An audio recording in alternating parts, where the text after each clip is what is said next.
A epístola de Romanos, ela mexe com a gente. Ela mexe com a gente porque ela faz um divisor de águas. Ela coloca a gente, de fato, para pensar.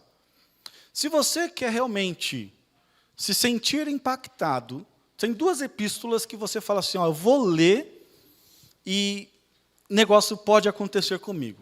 É a leitura de Romanos e a leitura de Gálatas. As duas epístolas, elas chamam a atenção a respeito do seu compromisso e da sua devoção prioritariamente com aquilo que chama-se salvação. E é interessante porque no tratado com Romanos, o apóstolo Paulo, ele desenvolve uma linha de raciocínio muito pedagógica. Se a gente pegar desde o início, a gente vai vendo que ele meio que vai enumerando o processo da salvação, o processo de nós chegarmos a essa intimidade, a essa ação com Deus.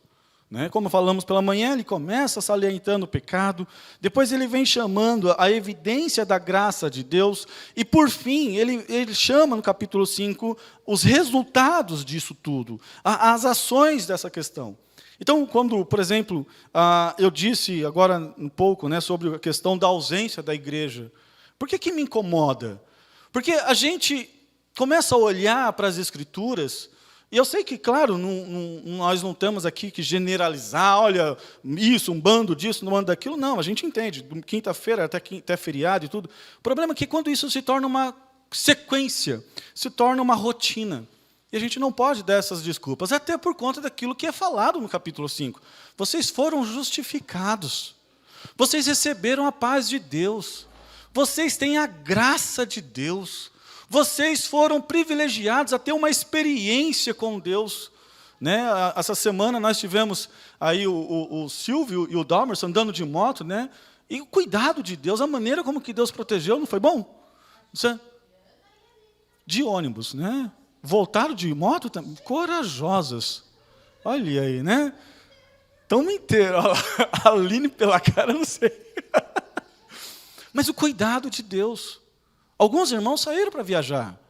E você sabe que Deus, pela experiência, pela maneira de você falar, Deus, olha, me guarda, me proteja, leva-me em paz, traga-me em paz.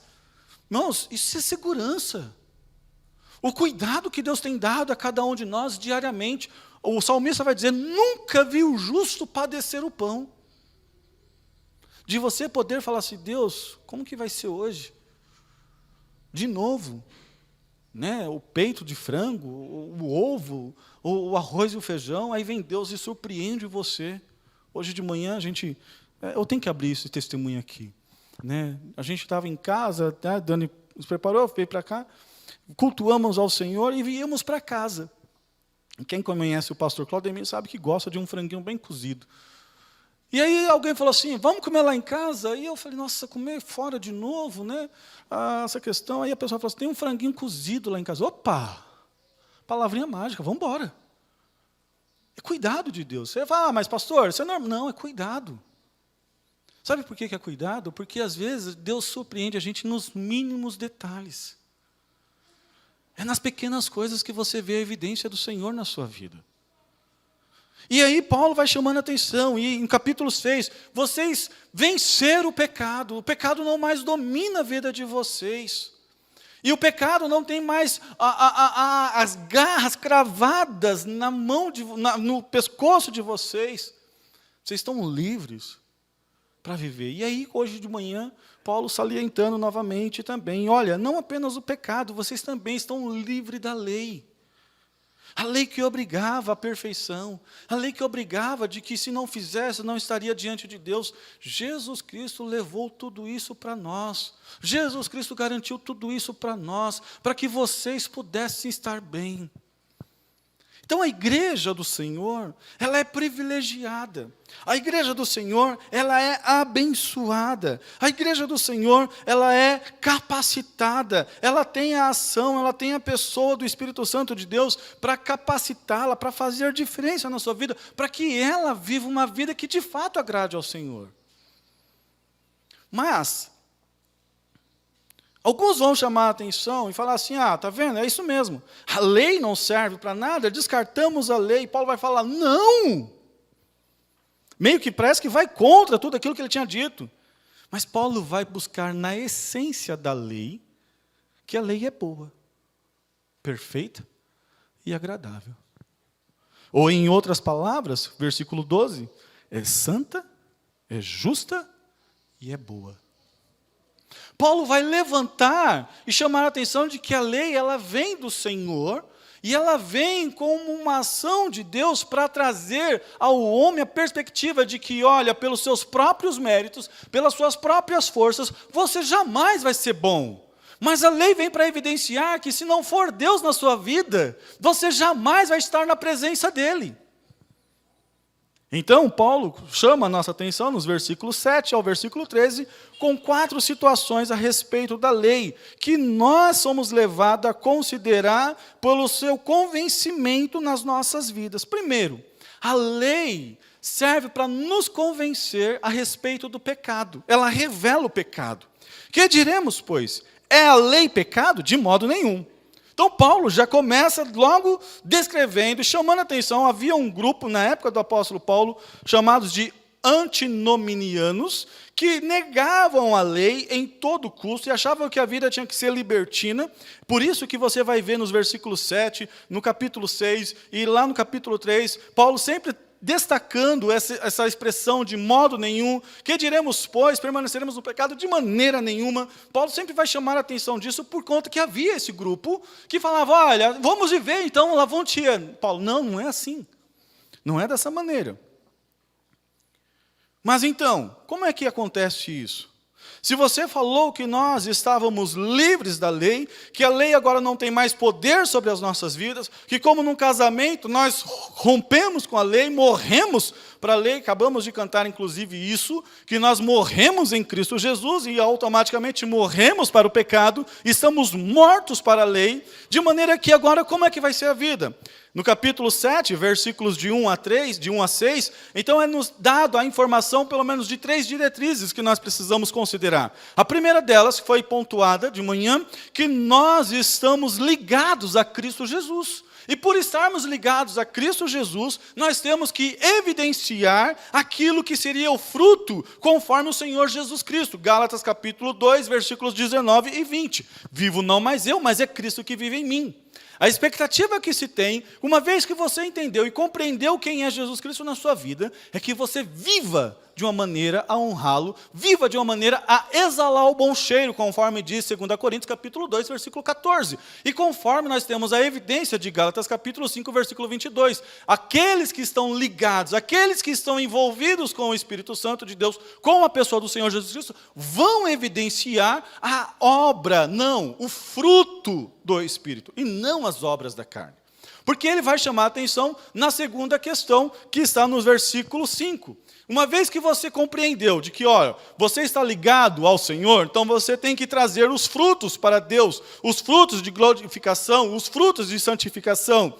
Mas também há aqueles que estão no nosso meio, que fazem parte da igreja, que estão envolvidos, mas que ainda não compreenderam, não tiveram o estralo, não ainda entenderam a salvação, não se renderam, e ainda continuam a viver as suas vidas alicerçadas e arraigadas pela lei, mas a lei do pecado, a lei que governa as suas vidas, estão arraigados nas suas paixões, nas suas concupiscências, e os seus membros estão conduzindo eles cada vez mais à morte.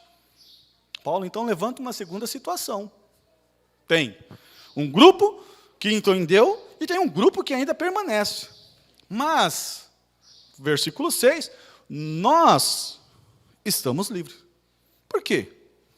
Porque morremos para aquilo em que estávamos retidos, ou seja, o pecado, para que sirvamos em novidade de vida. Ou seja, o apóstolo Paulo pontua e chama a minha atenção e a tua atenção de que, olha, não existe esse negócio. O que existe tem que ser uma satisfação plena de estar na presença do Senhor. Não existe mais o cangaio. Lembra? Sabe o que é cangaio aqui? Né? Alguém sabe o que é cangaio? O jugo, ou lá no Nordeste, usa-se o cangaio para carregar as coisas. Colocava 2, né, cangas no jumento, no jegue. Uma vez eu caí de um jegue, porque acho que ele estava revoltado com a vida, que meu tio colocou vários cangaios nele e ainda colocou eu em cima dele. No dia seguinte, eu fui montar nele. Aquele jegue saiu e o tombo foi certeiro. E eu quebrei esse braço, trinquei esse braço. Né, tudo é com esse braço, para completar a situação. Mas tem gente que, às vezes, quer viver em cima dessa questão do cangaio. E Paulo vai chamar a atenção, nós estamos livres disso. De maneira que nós não somos obrigados. E foi isso que nós pontuamos pela manhã. Nós estamos aqui por livre e espontânea vontade. Me alegrei quando eu vi os irmãos, domingo eu não estava presente. Alguns irmãos fazia tempo que eu não via. E eu sei que, às vezes, há um esforço, há uma dedicação, há um querer de estar presente. Por quê? Porque é isso que o Espírito Santo de Deus gera nas nossas vidas. Eu quero cultuar o meu Deus. Eu quero cumprir o que diz as Escrituras. O que diz as Escrituras? Olha, nós não devemos deixar a nossa congregação. Olha, nós devemos amar o próximo. Olha, nós devemos estar junto com aquele que está necessitado. Olha, nós devemos estender a mão. Olha, nós devemos meditar. Olha, nós temos que ter prazer com essas coisas. Porque é isso que o Senhor Jesus Cristo faria. Ele é a referência, Ele é o padrão. Mas eu não consigo, pastor. E aí Paulo fala, você foi capacitado para isso, o Espírito Santo de Deus habita em você. Não é mais um peso, não é um fardo. Então a lei vem para evidenciar isso. Primeira questão que ela evidencia, de que você e eu, nós somos pecadores. Não conheço o pecado, senão pela lei. Porque eu não conheceria os desejos, a concupiscência, se a lei não dissesse, não cobiçaria. Ainda em Romanos capítulo 3, versículo 20, o apóstolo Paulo chama a nossa atenção, por isso nenhuma carne será justificada diante dele pelas obras da lei, porque pela lei vem o conhecimento do pecado. Como é que eu sei que é pecado? Porque a lei revela, porque a lei mostra, a função dela é essa. É destacar, é exaltar e chamar atenção. Isso é um problema. Você anda em 120, você sabe que não pode andar. O que vai estar aquela placa dizendo? É perigo. Ela vai revelar o problema.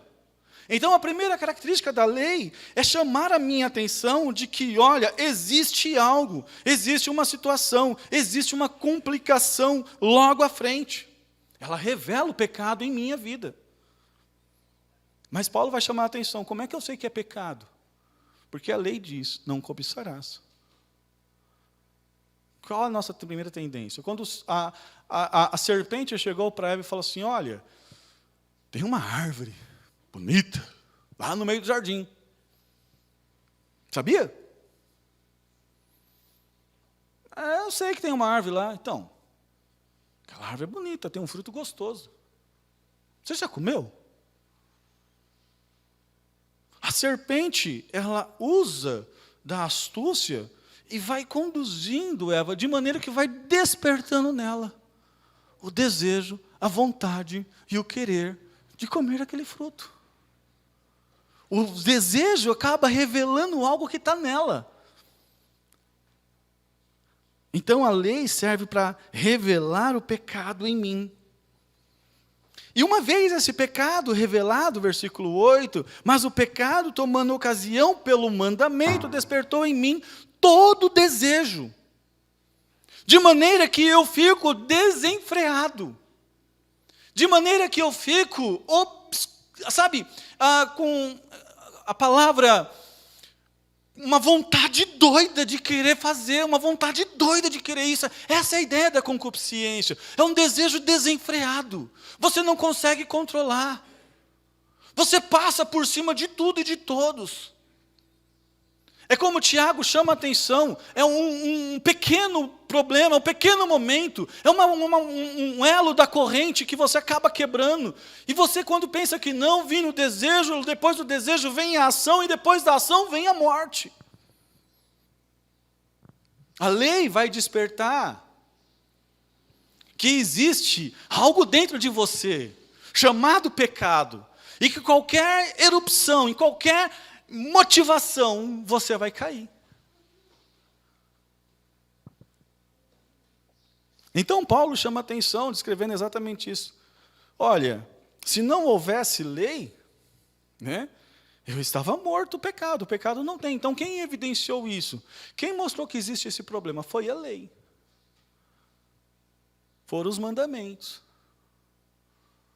Que eu tenho que tratar isso. Então, em outra partida, a lei serve para mostrar a maneira como que eu tenho que andar diante de Deus. Mas ela não vai servir para me resgatar. Ela não vai servir para me salvar. Ela não vai servir para pegar minha vida agora e colocar no céu. Muito pelo contrário. Ela vai servir para me mostrar exatamente o padrão que Deus quer de mim. Como Paulo chama atenção lá em capítulo 7. Você morreu em Cristo. Todas as exigências que envolvia a lei foram cumpridas. Mas isso não quer dizer que ela é ruim. Isso quer dizer que você tem um padrão agora. Você tem que amar sua esposa. Porque a palavra de Deus diz que você tem que amar. Você tem que honrar o seu pai. Porque a palavra de Deus diz que você tem que honrar. Você tem que agora caminhar de uma maneira de obediência. Ah, mas eu sou desobediente. Então trate. E versículo 9, versículo 11, eu em nenhum tempo vivia sem lei, mas vindo o mandamento, reviveu. E aqui alguns comentaristas chamam a atenção pelo tempo que o jovem, e aqui eles chamam a atenção que possivelmente seja uma questão da experiência de Paulo, já que a criança, até os seus 13 anos, ela não é responsabilizada, ela não tem essa questão da responsabilidade caindo sobre ela. Então, ela passa por um ritual, e aquele ritual, então, capacita ele a ser um homem legalizado. E traz a eles todas as complicações e todas as situações que envolvia a lei. É interessante quando a gente nota por isso, porque Paulo chama a atenção, olha, houve um tempo que eu vivia sem lei, ou seja, eu não tinha algo que me direcionava. Eu não tinha algo que servia como padrão, mas quando eu conheci, aquilo que para mim era normal tornou-se fardo, tornou-se pecado. Vocês querem mais ou menos entender como funciona? A gente tem alguns jovens e alguns adolescentes aqui. Até certo ponto da história da vida, normalidade. Brincavam, corriam. Chega um ponto que você vai entrar no quarto do seu filho. O que ele faz, Jane? Você entra lá. Mãe, bate na porta! Não é assim? Não manda bater, não? Do jeito que está, vai à vontade? Hã? Por quê? Porque chegou uma fase da vida, opa, mãe, tem uma barreira aqui. Mas meu filho, imagina, Jane, você é o meu tchutchuco. Não pode. Não, mãe, cresci. Estou até de barba. Esses dias a gente viu o Bruno aí. Está barbudo ainda, Brunão? Tirou lá. Mas o Brunão estava barbudo, gente. Barbão, assim, bonitão. Eu falei, rapaz, o moleque cresceu. E aí chegam algumas barreiras. Não pode mais. Acho que é só na casa da Jane? Lá em casa também. Não, pai, bate na porta aí. Mas, cara, e você só... Não. Algumas situações a gente já começa a despertar. Que lei é essa? É aquela que está aqui dentro. Não tem nada, nenhum livro dizendo, mas está aqui dentro.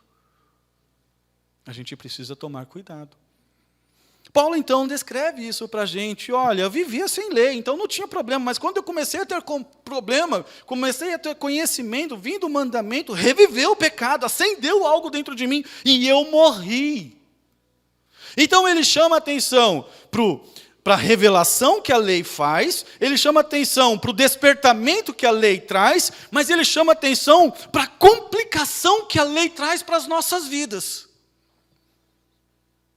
Porque a gente faz como Eva, que quando comeu do fruto e deu ao seu marido, e Adão comeu juntamente com ela, a primeira coisa quando escutar a voz de Deus, Adão, Eva, onde vocês estão? O que eles fizeram? Por quê? Porque tinha um problema. A casa caiu.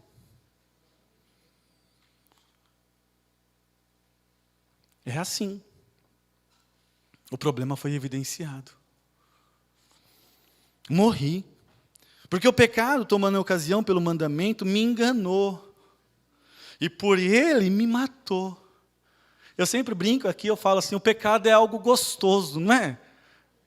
Até o momento em que você experimenta. E depois? É morte. É destruição. A gente caminha na Praça São Pedro, na Rua São Pedro, e vai na praça, e vai em tantos... Você vai assim de jovens. E eu louvo a Deus, eu dou graças a Deus, porque os nossos jovens estão aqui. Mas muitos jovens estão subindo e descendo, indo para lá e subindo. E muitos deles com garrafa de vodka, com garrafa de 51, com cerveja na mão, com cigarro, com o uso de maconha, com o uso de outros tipos de droga. É prazeroso no momento. Mas depois vem a morte. E engana essa turma. Porque o pecado é isso, ele é enganador. Ele traz essa sensação de bem-estado, de que está tudo mil maravilhas, mas depois vem a destruição. Você vê jovens, às vezes, que arrumam uma namoradinha aos 15 anos e quando chega aos seus 16 anos é pai. Mas era bom namorar. Mas quando o pecado foi evidenciado, vem a complicação. Aí você percebe cair na maior armadilha. Mas você escutou seu pai. Você escutou sua mãe. Você ouviu os alertas. Mas você não quis dar ouvido. Por quê? Porque no momento era bom. O pecado te enganou. E Paulo então chama a atenção, assim a lei é santa, o mandamento é santo, justo e bom. O problema não está na lei, está naquele que corrompe a lei. O problema não está no decreto que Deus determinou, o problema está em mim, que muitas vezes burlo o decreto para satisfazer a minha vida. Então a lei me chama a atenção dizendo o seguinte: Claudemir, olha, existe pecado. Claudemir, tome cuidado que esse pecado está entrando em erupção na tua vida. Claudemir, você vai cair.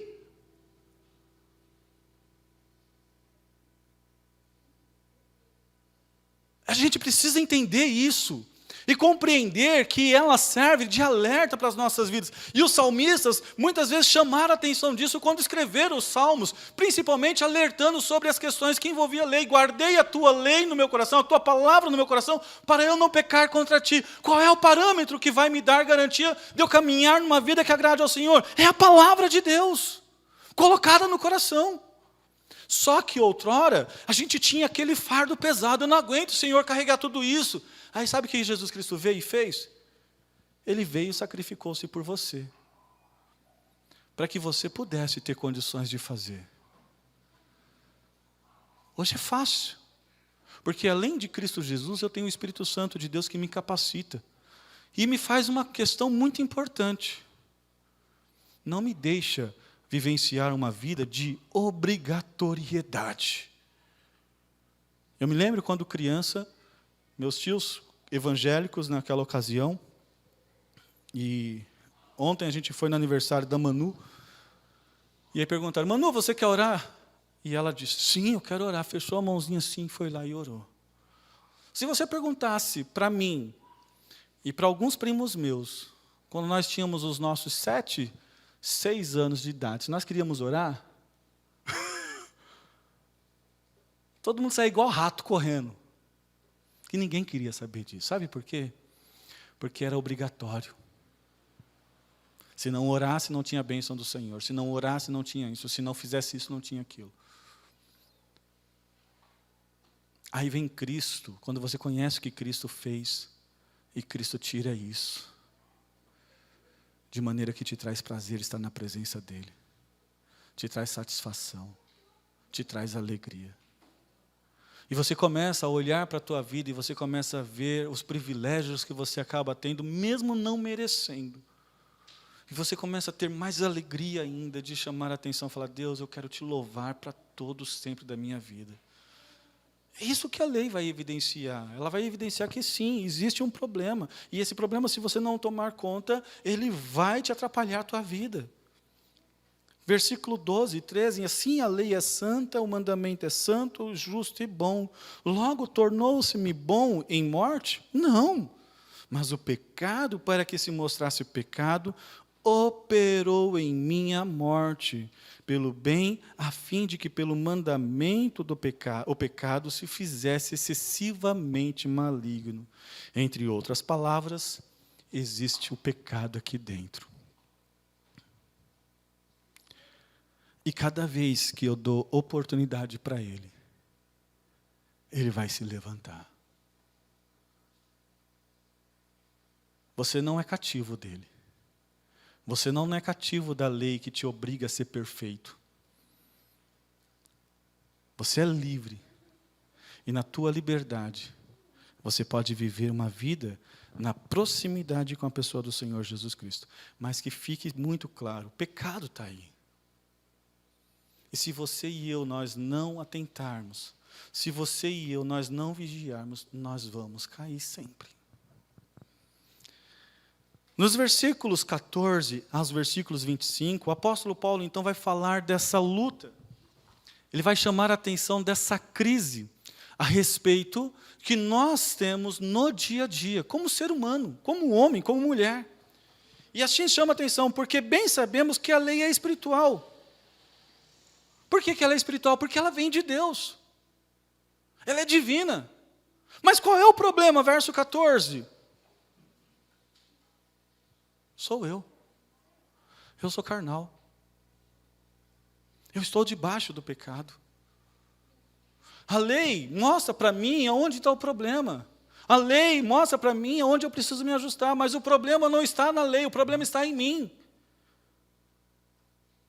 E apesar de Jesus Cristo ter vindo, apesar da graça ser manifestada, apesar do Espírito Santo de Deus, em Efésios capítulo 5, versos 18, vai chamar nossa atenção de que nós precisamos dar espaço, dar oportunidade, deixar com que o Espírito Santo de Deus atue e lide nas nossas vidas. Não vos embriagueis com o vinho em que há contenda, mas permitam-se, e literalmente é isso, permitam-se ser cheios do Espírito Santo de Deus, ou seja, há haver agora uma postura tua, uma decisão tua, uma volatilidade tua, um desejo teu, que é o que o apóstolo Paulo tratou no capítulo 7, versículos de 1 a 6. Vocês agora têm a oportunidade de viver essa vida de prazer, de satisfação na presença do Senhor. Porque não tem mais o jugo, não tem mais o cangaio, não tem mais o peso, não tem mais o fardo. Jesus Cristo veio para tirar todo esse fardo, para te tornar o acesso livre. Mas eu sou falho, eu sou pecador, miserável, como Paulo vai chamar lá na frente, miserável homem que sou. Porque o que faço, não aprovo, mas o que quero, isso não faço, mas o que aborreço, isso faço, e se faço o que não quero, consinto com a lei que é boa. De maneira que agora já não sou eu quem faço, mas o pecado que habita em mim. Então agora você tem uma crise. Que se você não tomar uma postura, que se você e eu não tomarmos uma decisão diária, vai ser sempre complicado. É diário o negócio agora. A decisão é diária.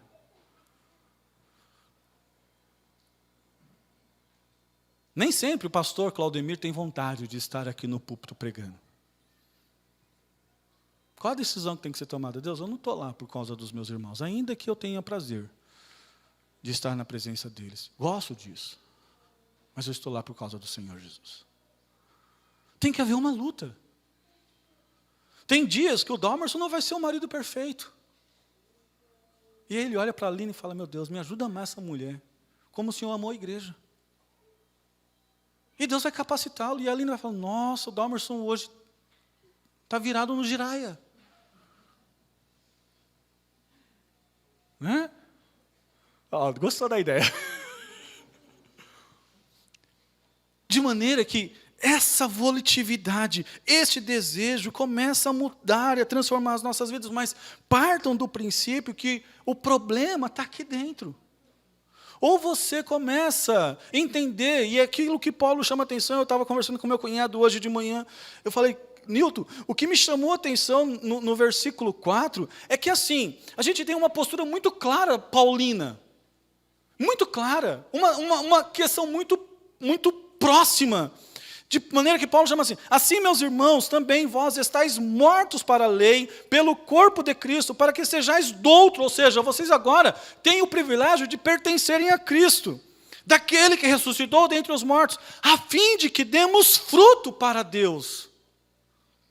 Aí no versículo 6, ele vai chamar a atenção para que sirvamos em uma novidade de espírito e não na velhice da letra. Não é mais sobre a obrigatoriedade, não é mais sobre o cangaio, não é mais sobre a base do chicote. Agora, a decisão é de vocês. Mas o pecado está aí, que se você não tomar cuidado, ele vai te passar uma rasteira, ele vai te enganar. Não tem nada a ver. Você já ouviu essa expressão? Tem a ver sim, tome cuidado. Porque eu sei que em mim, isso é, na minha carne, não habita bem algum. E com efeito, querer que está em mim, mas não consigo realizar o bem. Porque não faço o bem que quero, mas o mal que não quero, esse faço. E olha a crise que agora Paulo começa, tipo assim, estou abrindo o coração, sabe? Eu estou aqui relatando para vocês a minha crise agora, o meu problema. O que eu quero fazer eu não faço, mas o que eu não quero eu estou fazendo constantemente. Gente, eu estou no problema, eu estou no dilema. Se faço o que quero, já não faço, mas o pecado que habita em mim está dominando.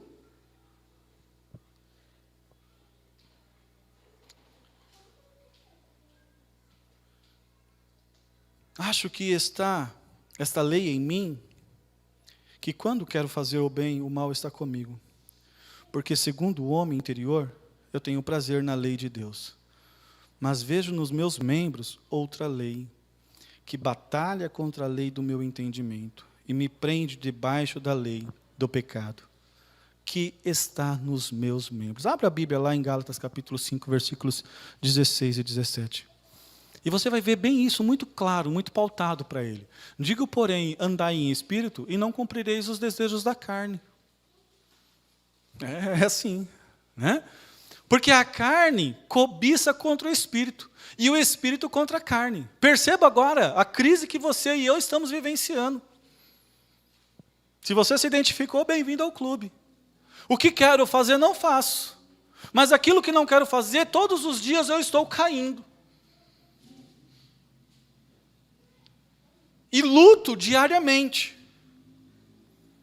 O espírito contra a carne, estes opõem-se um ao outro para que não façais as coisas que quereis.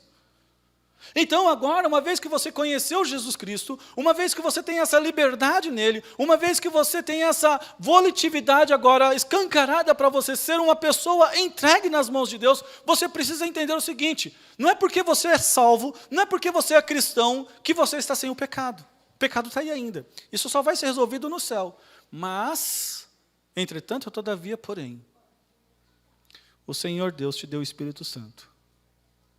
E esse habita em você. E você pode viver uma vida que agrade ao Senhor diariamente. Sem jugo, sem peso, com alegria.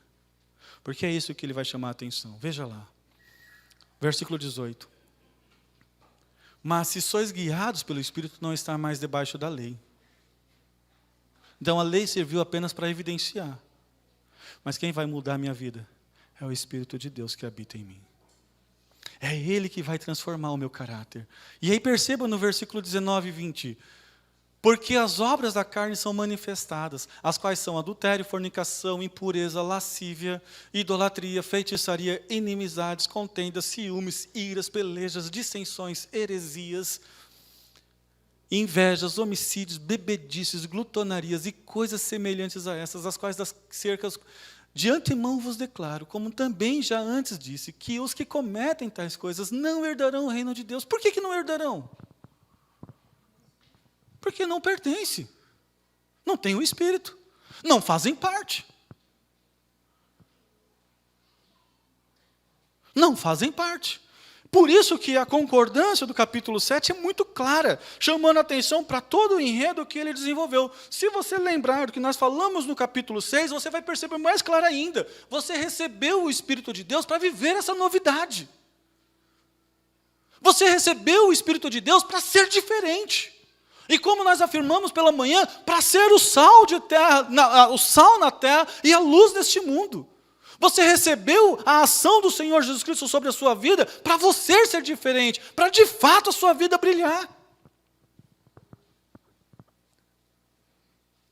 Mas é preciso que a gente compreenda também uma questão, antes de chegarmos no versículo 21.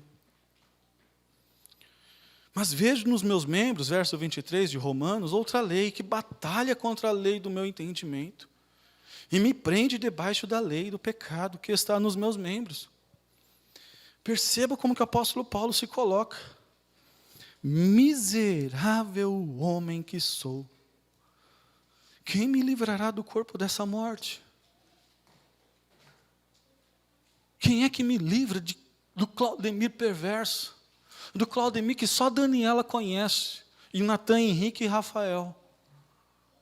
Quem é que me livra desse camarada, dessa pessoa, que muitas vezes age dolosamente, age com o mal, mesmo não querendo? Miserável homem que sou. Paulo chama a atenção aqui pela luta que ele enfrentava, pela crise que ele lidava consigo mesmo, entre querer fazer e agradar a pessoa de Deus, ciente de tudo aquilo que Deus tinha para a vida dele, mas a luta que tinha consigo mesmo. Verso 25, dou graças a Deus por Jesus Cristo. Qual é o meio? Voltamos lá para o capítulo 7. Olha, assim, meus irmãos, também vós estáis mortos para a lei. Qual é o meio? Pelo corpo de Cristo. Vocês morreram em Cristo? Vocês morreram em Cristo? Vocês morreram em Cristo? Vamos ver se estão afinados agora. Deu quantas horas até Foz do Iguaçu? De volta? 10, 11 horas? Gálatas 2:20?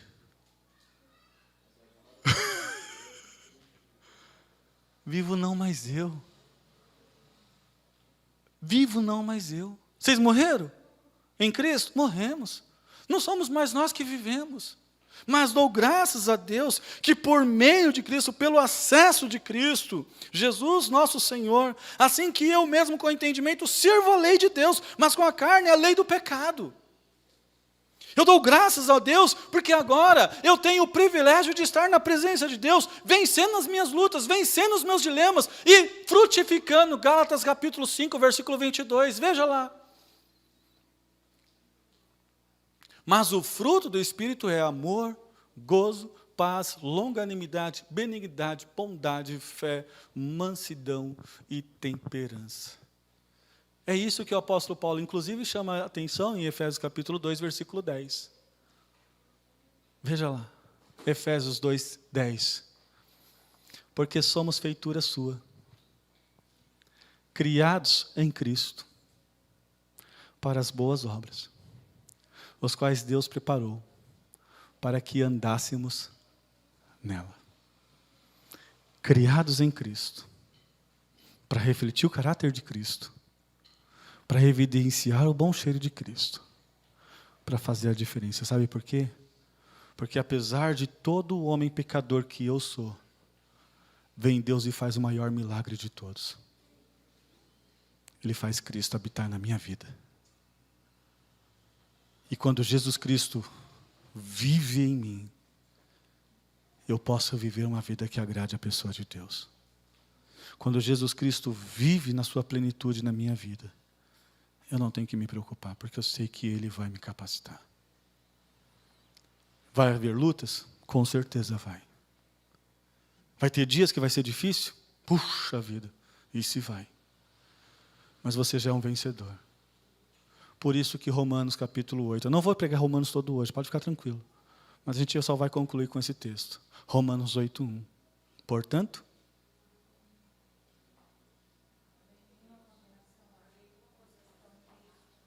podem falar alto, irmãos. Portanto,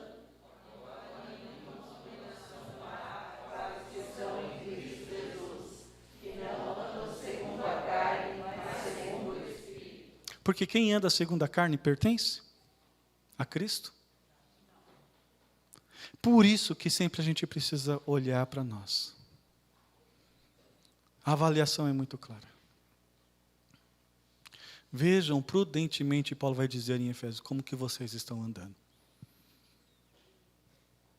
Romanos capítulo 7 vai ser um divisor. Porque ele chama o cristão, a importância da lei para o cristão. Os salmistas relatam isso de uma maneira muito graciosa.